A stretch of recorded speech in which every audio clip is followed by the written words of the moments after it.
السلام علیکم۔ ربیع الاول کا مہینہ چل رہا ہے اور 12 ربیع الاول کی آمد ہے۔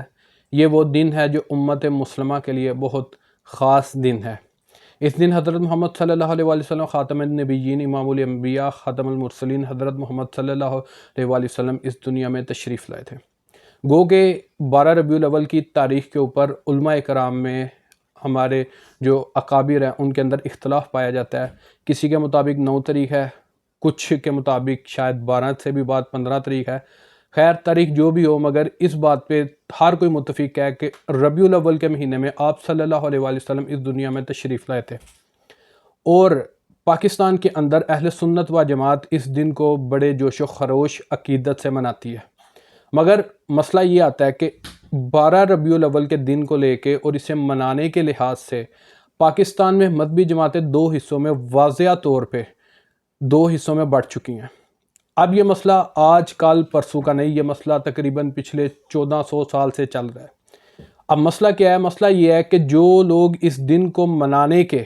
حق میں ہیں ان کے پاس بھی ایک دلائل کے انبار لگے ہوئے ہیں، اور جو لوگ اس دن کو منانے کے حق میں نہیں ان کے پاس بھی اس کے دلائل کے لیے انبار لگے ہوئے ہیں۔ دونوں طرف قرآن پاک کے ریفرنس بھی موجود ہے، دونوں طرف حدیث کے ریفرنس بھی موجود ہیں، دونوں طرف صحابہ کرام کی زندگی کے واقعات بھی موجود ہیں، اور اس کے بعد درجہ بہ درجہ جیسے جیسے زمانہ گزرتا گیا اس زمانے کے لحاظ سے دونوں کے پاس واقعات اور دلائل کا انبار موجود ہے، اور یہ ایسا مسئلہ جو آج تک امت میں بحث کا سبب بنا ہوا ہے۔ مگر اس سب کے باوجود اس کے اندر ایک ایسا نقطہ ہے جس کے اوپر تمام امت کا اجماع ہے، چاہے کوئی اہل سنت و جماعت سے تعلق رکھتا ہے، اس کے بعد وہ دیوبندی ہے، بریلوی ہے، اہل حدیث و جماعت سے اس کا تعلق ہے، یا اہل تشیع و جماعت سے اس کا تعلق ہے، سب ایک نقطے کے اوپر سب میں اتفاق ہے کہ اس دن جو بھی شخص ناچ گانا، ڈول ڈمکے یا اس طرح کا کوئی اور کام کرتا ہے جو کہ شریعت میں جائز نہیں، جس سے سرور کونین خاتم النبیین امام الانبیاء نے منع فرمایا ہے، وہ حرام ہے، حرام ہے، حرام ہے، عام دنوں میں بھی اور اس دن بھی حرام ہے۔ اب بحیثیت مسلمان، ایک مسلمان ہونے کے ناطے، آپ صلی اللہ علیہ وسلم کا امتی ہونے کے ناطے مجھے یہ سوچنا چاہیے، کیا مجھے یہ زیب دیتا ہے کہ میں اپنے نبی کی ایک تو خوشی منا رہا ہوں اور دوسری ایسے طریقے سے منا رہا ہوں جو آپ صلی اللہ علیہ وسلم نے خود منع فرمایا۔ آپ صلی اللہ علیہ وسلم نے موسیقی کو حرام قرار دیا، آپ صلی اللہ علیہ وسلم نے آلات موسیقی کو بجانے سے منع فرمایا ہے، اور آپ دیکھیں کہ سیالکوٹ کے اندر، بازاروں کے اندر عام دیکھا گیا ہے کہ اہل سنت و جماعت کے ہی نوجوان جو اپنے آپ کو سنی کہلواتے ہیں، ہوتے نہیں ہیں، کہلواتے ہیں، وہ جناب ڈول ڈمکے لگا کے، وہ بڑے بڑے بوفر لگا کے، ان میں پھر نازیبا گانے لگا کے، ان میں نازیبا قوالیاں لگا کے وہ آگے ڈول ڈمکے رقص کر رہے ہوتے ہیں، جھوم رہے ہوتے ہیں، اور ان بازاروں میں جو سب سے زیادہ تکلیف دہ بات ہے، ایک مخلوط قسم کا اجتماع وہ منعقد ہو جاتا ہے، ایک میلہ لگ جاتا ہے۔ لوگ اپنی ماؤں کو لے کے، اپنی بہنوں کو لے کے، اپنی بیٹیوں کو لے کے سڑکوں پہ آئے ہوتے ہیں، اور ایک سیلاب ہوتا ہے لوگوں کا، دیکھنے والوں کا، جہاں پہ اکثر یہ دیکھا گیا ہے مرد عورتوں سے ٹکرا رہی ہیں، عورتیں مرد سے ٹکرا رہی ہیں، پھر لنگر کی لمبی لمبی لائنیں لگی ہوتی ہیں۔ لنگر پہ مجھے اعتراض نہیں، مگر جہاں پہ مرد عورت مخلوط لنگر لے رہے ہوتے ہیں مجھے اس پہ اعتراض ہے، مجھے اس لائن پہ اعتراض ہے جس میں مرد عورت بالکل ساتھ ساتھ جڑ کے 2 لائنیں بنائی ہوتی ہیں، کیونکہ رش کا دن ہوتا ہے، ہر کسی کو لنگر لینے کا بھی شوق ہوتا ہے، کھانے کا بھی شوق ہوتا ہے، اور کچھ لوگ اپنا وقت بچانے کے لیے اپنے ساتھ جو فیمیل ہوتی ہیں ان کو کہتے ہیں آپ لائن میں لگ جائیں۔ تو خدا را یہ وہ چیزیں ہیں جن سے کسی بھی مکتبہ فکر کا، کسی بھی اہل علم کا کوئی تعلق نہیں۔ اہل سنت و جماعت کے جید علماء کرام، جن میں رضا ثاقب مصطفی صاحب، پیر اجمل قادری صاحب، اور مقامی طور پہ کچھ ہمارے علماء کرام ہیں جن میں علامہ خادم حسین خورشید ڈونگے باغ والے، سلیمان مصباحی صاحب وابڈہ مسجد والے، اور بھی بہت سے علماء کرام ہیں جنہوں نے ان چیزوں کو سرے سے ہر کسی کو اس طرح کے اجماع سے، اس طرح کے جلوس سے، اس طرح کے حرکات سے منع فرمایا۔ مگر ڈٹھائی کا عالم یہ ہے کہ ہم لوگ خود اپنے بچوں کو پیسے دیتے ہیں کہ یہ لو بیٹا 5000، یہ لو بیٹا 10,000، جاؤ جا کے تم بھی بینڈ میں حصہ لو،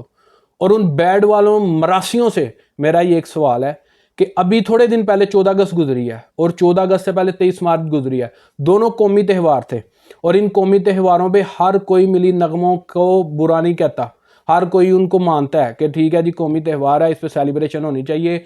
پاکستانی قوم کو ایک وحدانیت دکھانی چاہیے، اس کے اوپر آپ ملی نغمے بولیں یا کوئی ٹیبلو پرفارم کریں، شریعت کے دائرے میں رہ کے کوئی مسئلہ نہیں ہے۔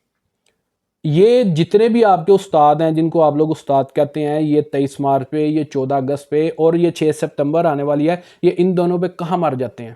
یہ ان دنوں پہ بینڈ کیوں نہیں نکالتے؟ یہ ان دنوں پہ لڑکوں کو تیار کیوں نہیں کرتے؟ یہ ان دنوں پہ ان کو بینڈ بجانا کیوں نہیں سکھاتے اور ان کو کیوں نہیں کسی قومی فنکشن کے اندر لے کے جاتے؟ وہاں ملک پاکستان کا نام کیوں نہیں روشن کرتے؟ یہ میرا ان سے ایک بہت بڑا سوال ہے، اور میں اکثر اپنے اسٹوڈنٹ سے بھی پوچھتا ہوں کہ بیٹا جب بھی آپ کو کوئی اس طرح کی دعوت دیتا ہے تو خدا را آپ اپنے اس استاد کو یا جو بھی آپ اسے کہتے ہیں اسے جا کے پوچھا کریں کہ ہمارے ایک ٹیچر ہیں جو ہمیں پڑھاتے ہیں، انہوں نے ہمیں کہا کہ آپ 23 مارچ پہ کیوں زندہ نہیں ہوتے، آپ 14 اگست پہ کیوں زندہ نہیں ہوتے، آپ 6 سپتمبر کو کیوں زندہ نہیں ہوتے، تب آپ کہاں مر گئے ہوتے ہیں؟ اور یہ وہ دن ہے جس دن آپ صلی اللہ علیہ وسلم کی جو پیدائش کا دن ہے، پیر آپ صلی اللہ علیہ وسلم اس دن روزہ رکھتے تھے۔ اور اگر میں یہ سمجھتا ہوں کہ میلاد شریف کو ہر مسلمان نعت تلاوت کے بعد نعت، آپ صلی اللہ علیہ وسلم کا ذکر، آپ صلی اللہ علیہ وسلم پر درود و سلام پڑھے، تو میں نہیں سمجھتا کہ کسی بھی مکاتب فکر کا کوئی عالم یا کوئی اہل علم انسان اس کے اوپر کوئی اعتراض کرے گا کہ یہ محفل خلاف شریعت ہے، یا یہ محفل نہیں ہونی چاہیے، یا یہ محفل بدعت ہے۔